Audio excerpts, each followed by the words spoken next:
Anyone who's never watched somebody die is suffering from a pretty bad case of virginity.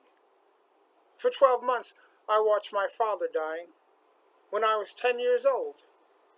He'd come back from the war in Spain, you see, and certain God fearing gentlemen there had made such a mess of him he didn't have long left to live. Everyone knew it.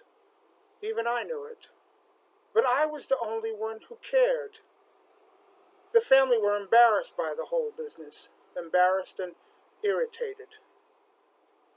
As for my mother, all she could think about was the fact that she had allied herself to a man that seemed to be on the wrong side in all things. We, all of us, waited for him to die.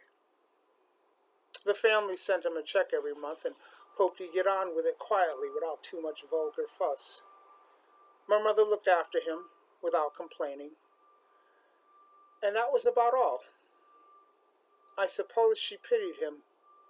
Perhaps she was capable of that. But I was the only one who cared. Every time I sat on the edge of his bed to listen to him talk or to read to me, I had to fight back my tears. All that feverish failure of a man had to listen to him was one frightened little boy.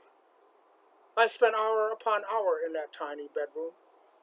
He talked for hours, pouring out all that was left of his life to one lonely, bewildered little boy, who could barely understand half of what he said. All he could feel was the despair and the bitterness, the sweet, sickly smell of a dying man.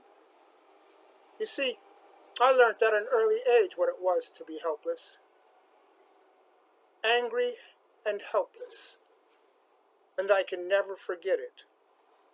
I knew more about love, betrayal, and death when I was 10 years old than you will probably ever know all your life.